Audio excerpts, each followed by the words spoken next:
Hello friends, 4ാമത്തെ ദിവസത്തേക്ക് എല്ലാവർക്കും സ്വാഗതം. അപ്പോൾ ഉച്ചക്കത്തെ ഫുഡ് കഴിച്ചാലാ വാ. പിന്നെ വീട്ടിൽ നിന്ന് മടുത്തപ്പോൾ ജസ്റ്റ് ഒന്ന് പുറത്തോട്ടിറങ്ങി. പിന്നെ തിരിച്ച് വീട്ടിൽ വന്ന് വൈകിട്ടത്തെ സ്നാക്ക് കഴിച്ച് അപ്പം നമുക്ക് പതിവ് പോലെ വർക്കൗട്ട് ചെയ്താലാ. ഇന്ന് ചെയ്ത് എന്തൊക്കെയാന്ന് വെച്ചാൽ കുറച്ച് ജമ്പിങ് ജാക്സ് ചെയ്തു, കുറച്ച് നേരം സ്ട്രെച്ച് ചെയ്തു, പിന്നെ കുറച്ച് നേരം പുഷപ്പും ചെയ്തു. പിന്നെ ഫ്രണ്ട്സ്, ഞാനിടുന്ന കണ്ടന്റെല്ലാം നിങ്ങൾക്ക് ഇഷ്ടപ്പെട്ടു തുടങ്ങിയാൽ ജസ്റ്റ് ഒന്ന് സപ്പോർട്ട് ചെയ്യണം കേട്ടോ. അപ്പം രാത്രി 7 മണി കഴിഞ്ഞപ്പോൾ ഞങ്ങൾ കുറച്ച് നേരം ക്രിക്കറ്റ് കളിക്കാൻ പോയി ഗൈസ്. അപ്പൊ കുറച്ചു നേരം കളിയണ്ടല്ലോ. വാ.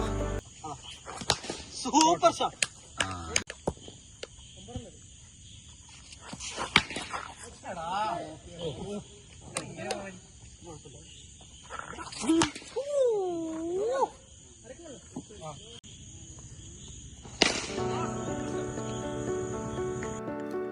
നല്ല ക്ഷീണം ഉണ്ടായിരുന്നു വീട്ടിൽ വന്നപ്പോൾ. അത് കഴിഞ്ഞപ്പോൾ കുറച്ചു നേരം മെഡിറ്റേഷൻ ചെയ്തു, കുളിച്ചു, പിന്നെ ഫുഡ് കഴിച്ചു, കിടന്നുറങ്ങി.